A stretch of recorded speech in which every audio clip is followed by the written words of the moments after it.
belajar. Intisab kan ada dua, ada gen, ada apa? Belajar. Nah, sama intisab nasab maupun intisab sabab. Ini penting saya utarakan.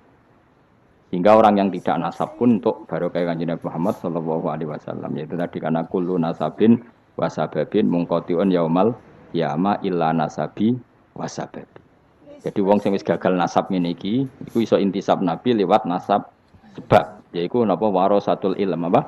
Warasatul ilm. Jadi kowe sekali ra alim wis taqabbal wa minamikum taqabbal ya karim. Habib ora, ye ora, Gus ora, alim ora, sapa? Muhibbin, pecinta, penggemar. Kayak slangnya itu kayak ana penggemar itu. Nah, karena bapaknya Ibrahim Asmorokondi itu wali itu kan ya orang alim. Makanya dia ke Mojokerto. Karena tradisinya wali itu ngikuti Nabi. Syaratnya Nabi dakwah itu di pusat kota. Zaman itu pusat kota Nusantara kan Mojokerto. Karena di situ ada apa?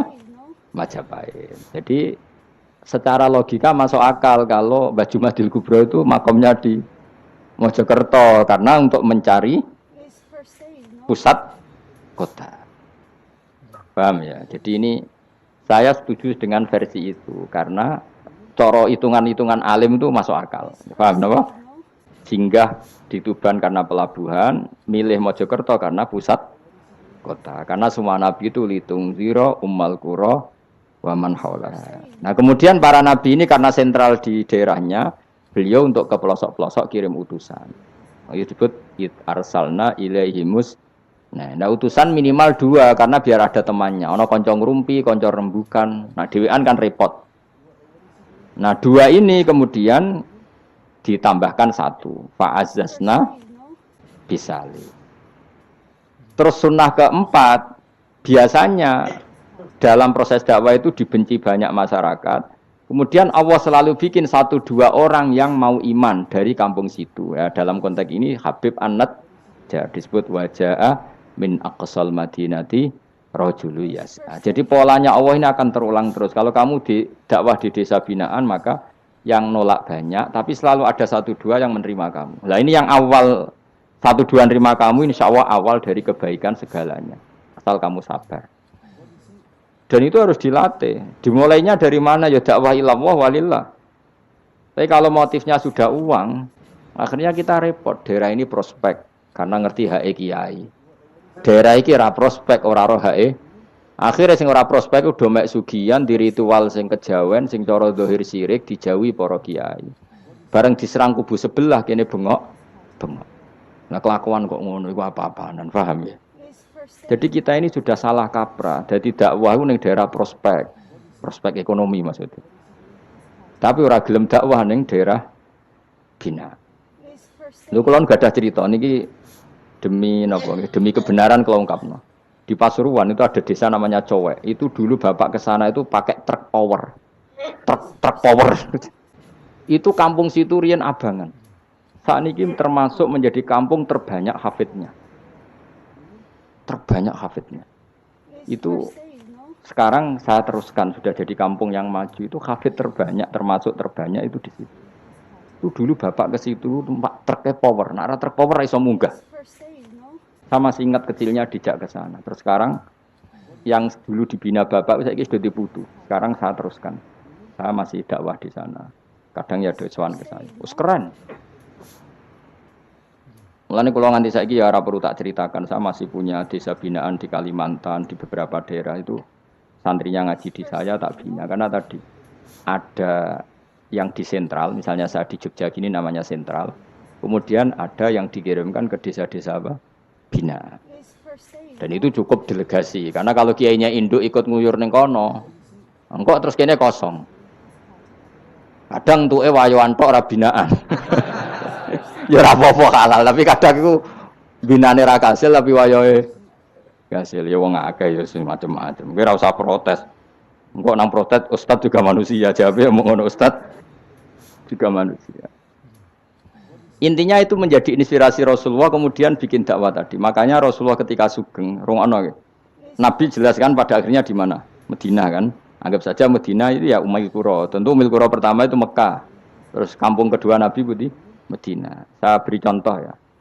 Attab bin Usaid diutus di, ada yang baca Asid, diutus di Mekah. Ali, Abu Musa al-Asy'ari, kemudian siapa tadi? Mu'ad, itu diutus kemana? Yaman. Terus beberapa sahabat diutus ke Ethiopia, ke Habasyah. Itu malah banyak sekali, termasuk Sayyidina Utsman. Banyak, paling banyak itu yang delegasi kemana? Habasyah. Tapi ada yang cerita itu pasnya agak Ethiopia, sekarang sudah jadi negara sendiri, Eritrea atau apa namanya. Tapi ya masih wilayah apa? Ethiopia. Sekarang ada kampung yang jan dulu sahabat di situ, namanya, kalau nggak salah Eritrea. Tapi ya daerahnya mana? Ethiopia. Terus ada beberapa sahabat yang zaman itu sudah ke Syam, Syria, ke pokoknya Syam, bisa Syria, Lebanon, Jordan, Palestina. Jadi dulu Nabi itu nggak berhenti ngirimkan delegasi. Dan rungokno tenan iki. Dan delegasi ini Nabi kalau ditanya, lalu bima danakdi ya Rasulullah. Lalu ketika saya ada dekat jenengan, kalau ada orang tanya hukum itu saya pakai apa? Kata Nabi, ya bi kitabillah, kamu panduannya ya kitabullah. Kalau ndak, fa bi sunnati Rasulillah. Kalau ndak, al-khikil asbah bil asbah wan nadhir bin nadhir. Ya mirip-miripkan lah, yang mirip ya mirip, yang mirip ya mirip. Sehingga Imam Suyuti itu punya kitab namanya Al-Asbah wan Nadhair. Jadi cari kemiripannya. Apa? Misalnya begini, rungokno tenan. Hukum itu kan mesti ada master. Ya, kalau kamu menjadi pakar fikih itu hukum itu mesti ada master. Master ini kemudian menelurkan furu'. Nah, furu' ini kalau dalam fikih disebut hadal hukmu mufarra'un ala kadza. Hukum ini dicabangkan ngikuti indukan ini. Misalnya begini, rungokno awas ya. Tak latih ahli fikih. Ini kan sawal-sawal, kan sudah mangan toh. Nah, wingi Ramadan goblok kan alasannya ramangan. Senajan toh ya alasan aslinya ya asli, cuma kan dia alasan apa? Sawal kan semangat. Rungokno ya. Misalnya hukum begini. Tak warai. Engkok ketara ke pinter ta ora? Mergo aku cek berharap ke pinter. Ana wong iku njimak bojone ning wulan Ramadan. Rino. Napa? Rino. Hukumnya piye? Njimak bojo ning Ramadan hukumnya batal ora? Batal wis. Pinter rada pinter separo lah. Kemudian njimak bojo ning wulan Ramadan itu hukumannya berat. Yaitu kafaronya selain qadha harus merdekakan budak atau puasa 2 bulan berturut-turut. Kalau ndak memberi makan orang 60 orang miskin, satu miskin untuk orang satu mud. Pokoknya berat hukumannya. Disebut tidak kubro. Rungokno. Lalu menurut Imam Syafi'i, pelanggaran dengan sanksi seberat itu adalah hanya untuk jima. Sehingga kalau kamu batal lewat makan, ya tidak kena hukuman seberat itu karena makan tidak jima aja tidak makan. Cara cangkem elek wis suwe bah nek jima ra makan ra jima. Cara cangkem elek. Mergo jima dianggap terlalu seru, meskipun halal dianggap seru. Cek kurang ajar poso-poso batal demi jima bojone. Ya tentu iki contoh bojo ayu, bojo elek wis ora kepikiran. Ya coba bayangno mosok lho Gus, ngempet sedina ra kowe bojomu elek dadi ra bayangno. Kowe kok coba bayangno ambek awakmu to. Iki bayangno iku wong Arab mangane daging, ke mangane mendoan. Mendoan tempe apa meneh? Apa sing tahu apa badem iku? Tahu susur terus apa? Jadah terong yo mesti subhanallah. Ora iso dikiyasno. Wis mangane mendoan bojone elek ora ngarah kecelakaan ngono. Iku bayangno wong Arab mangane daging bojone ayu. Wes Mustafa khusulah cara wong Arab sing ayu bangir ngono. Wes ora ngarep iso ngempet tak jamin. Posisi gelem halal. Jadi kok coba yang awakmu dhewe sing mangane napa? Mendoan tahu susur jadah. Iku ora sereten nek sak apik. Kula pertama mangan jadah iku kaget. Kula niku kan rada kiai lho. Rada kiai iku nak mangan niku golek sing gampang. Bar jatah tak pangan kelet kabeh bingung. Suwe-suwe ning Jogja kulino kan. Aku dhisik ora kulino mangan yang seperti itu. Suwe-suwe saiki kulino. Alhamdulillah ora tau keleleden. Pertama keleleden. Aneh cara daerah kula kan apa? Aneh. Pomene jenenge jadah kok elek temen. Kira apa maknane jadah? Jenenge tok sing elek, rasane enak. Maksudnya jadah ketan sing enak ora mbok terusno. Oh, musuh zaman hoax ini bahaya, gak diterangno detail.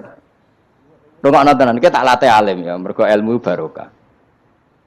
Kula nu untuk barokah ulama-ulama sing mun kabundut maupun sing ijek sugeng.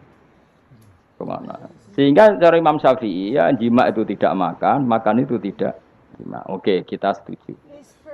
Karena jima itu dianggap terlalu serem. Napa? Ya serem tuh misalnya begini, kowe bertamu gone rugen, terus mangan segone kan normal, terus pamit. Kan nyelek kamar aku menjimak bojoku.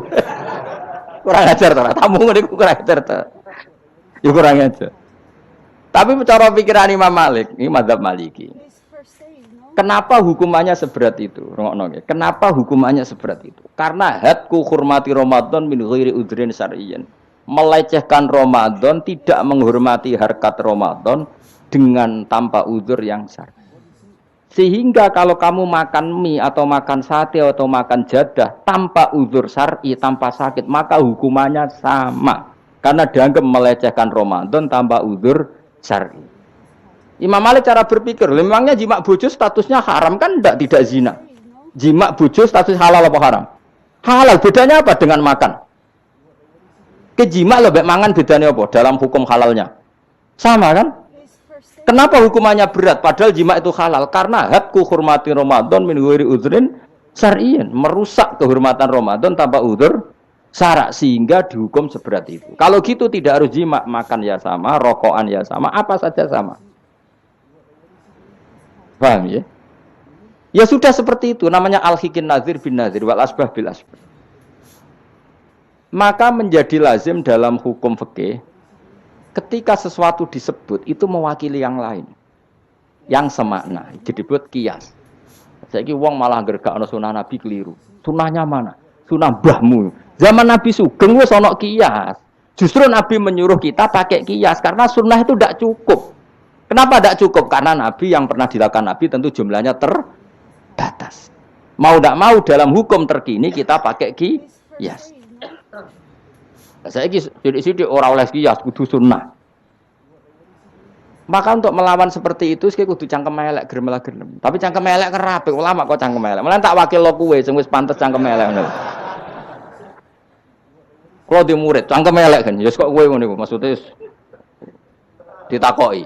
Gimana hukumnya salaman setelah sholat? Oh enggak ada tuntunannya, bid'ah. Dari sing cita kubu sebelah mau carane. Dari sing santriku ya rada kurang ajar kok kowe ini. Dari santriku, ya ndak usah dihukumi bid'ah, biasa saja. Mana ada di fikih hukum biasa saja? Ya pokoknya biasa saja. Alasannya apa? Kamu setelah sholat ke kamar mandi boleh enggak? Boleh. Kamu setelah sholat kencing boleh enggak? Boleh. Ke kamar mandi kencing boleh. Lalu nyalakan HP boleh. Nah kenapa kalau salaman enggak boleh? Bedanya apa dengan nyalakan HP? Waduh cangkem elek. Iya cerita cangkem elek. Maksudnya itu akhirnya satu-satu yo satu-satu. Lah kula sebagai kecelok wong alim do takok aku, dua-duanya takok. Cara jenengan sepundi? Padha nganggure ya mrene ngono. Lah kok saged Gus? Ning dinggon argumentasi hukum kok ketemu pangeran debat, ben pangeran sing mutusno. Karena ngene iku sepadha lucune. Padha lucune lha wong padha nganggure debat ngono lah opo. Nek kowe wong parek pangeran, bar salat ben nguyu ya nguyu, timbang nguyu ning masjid. Sing kepengin salaman nggih monggo salaman. Ora mbek wong ayu mbek Rugen Mustofa ora ape sahabat nang padha. Ya monggo. Sing ape jagungan nggih monggo. Wis biasa wae. Sementing nak bar salat bar salam wis aja salat meneh. Engko salat bak dia. Jadi dulu Nabi ku malah nak bar salat mesti omong-omongan. Mergo kesunatane memisah salat fardu dan salat sunat. Maka lakukan sesuatu. Di antaranya merubah tempat duduk atau ngendikan. Jadi dulu itu enggak terikat. Ayo, ngono iku jenenge kias. Kalau kamu bersolat, boleh enggak kamu setelah sholat nyalakan HP? Ya boleh. Boleh enggak setelah sholat nge-SMS orang? Ya boleh. Kok enggak dihukumi bid'ah? Kenapa salaman tok yang tersangka? Nah, itu kias. Tapi kalau terus mendingin berhubung sama-sama enggak ada dalilnya, milih yang enggak salaman. Tepaan pinggirnya kira cocok. Ya, tapi ada ngono jujur. Yang ini enak cocok salaman, ora cocok ora usah. Malah angel meneh kan hukum ngono kan. Tapi susahnya apa sih kita tidak ngomong seperti itu? Sing salaman ya keben wong ini alam demokrasi. Saya salaman yo. Ini biasa wae. Wong bar salat itu perintah pangeran eling pangeran. Ya sudah. Ana sing eling pangeran lewat salaman, ketemu wong mukmin. Ana sing carane eling pangeran nduwi lu terus ngaca tasbih. Ana sing nganggo tasbih bid'ah, nganggo drijine. Ya monggo sementing aja misoi wong. Susah apa sih? Waras sithik maksudnya ilmiah sithik. Nah, sekarang saya tak bedheki, kayak saiki mazhab Maliki apa Hambali, apa Syafi'i. Mau lho bedhekan mau. Maka terus diputuskan, kalau enggak ada sunnah Rasul, maka al-hikin nazir bin nazir. Hukum sing mirip-mirip. Sekarang begini misalnya contohnya. Saya berkali-kali cerita, ini anekdot tapi nyata. Ada seorang alumni penggaweane nabok ibu Juni. Nabok itu kan dengan tangan. Nabok dalam bahasa Jawa dengan tangan kan. Bareng kiai ini dilapuri. Kan hen jogeman nabok ibu Jumu. Gang Romulan bojone Ruhin lapor aku, Gus sakniki mboten naboki, nyaduki. Bareng Ruhin tak celuk, "Hen, kok cek nyaduki piye?" Jare sing haram naboki, Gus. Sakniki tak leh nyaduki. Terus aku mending ngene, "Yo aja nyaduki." Gang Romulan bojone lapor, sakniki ngidoni. Hanya karena terjebak tekstual, apa? Tekstual. Berhubung naboki tidak nyaduki, kalau naboki haram nyaduki ra mesti haram, itu terjebak apa? Tekstual. Coba kalau dia waras sedikit, makna haram naboki itu menyakiti. Saya ulang lagi, makna haram naboki itu maka nyadui juga sama, ngidoni juga sama, ngember nganti utang-utang tonggo yo sama, karena itu sakit loh perempuan utang-utang.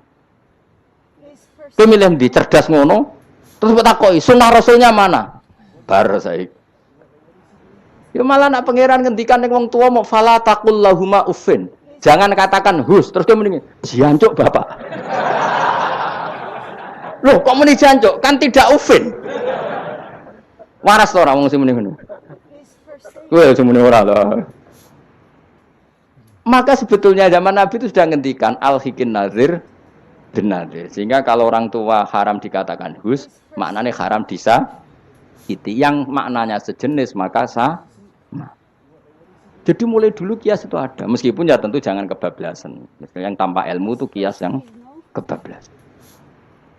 Maka ini penting sekali ngaji. Nah, para delegasinya Rasulullah dulu dibekali gitu. Sayyidina Ali ditanya, terus kaidahnya yasiru walatu asiru basiru walatu nafiru. Bikin mudah, bikin ceria, jangan bikin susah. Bikin gembira, jangan bikin susah. Mulane kalau ngaji seneng guyon. Perkara ini kowe wis sumpek ning omah, rai-raimu wis rai sumpek. Lah wis sumpek ning nggon ngaji, disumpekno bisa. Kan sumpek double. Stres malah ngel-ngel wong. Jadi tidak guyon nae ben rileks, lali utang sejenak, napa? Mergo nak dawuh Nabi jelas basiru berita gembira.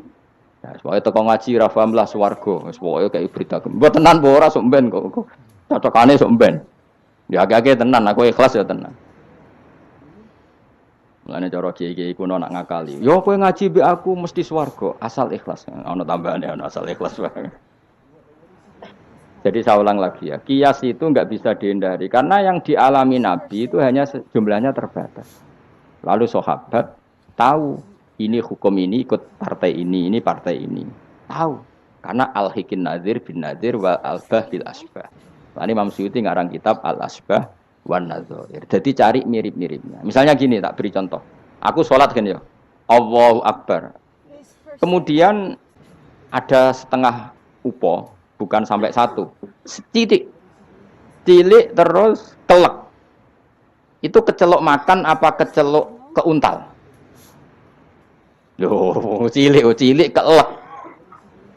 Kecelok makan apa kecelok keuntal? Keuntal. Maka potensi tidak batal itu tinggi. Tapi nak upo sitok ning tangan mbok jupo. Wis salat maksudnya, terus mbok lebokno. Iku keuntal apa mangan? Mangan. Jadi akhirnya kita bedakan mana yang amdan, mana yang sahwan. Sehingga yang amdan meskipun kecil hukumnya makan. Kalau makan berarti membatalkan sholat. Tapi ning bab tamu, sholat itu batal dengan makan. Tapi ning bab tamu, jong tamune kayak nomangan, tamune kasih makan. Terus bukai uposito. Ini di bab sholat sudah makan namanya.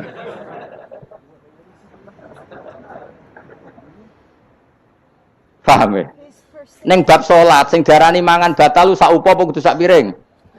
saupo. Nah ning bab nyugoi tamu, sak pireng apa saupo?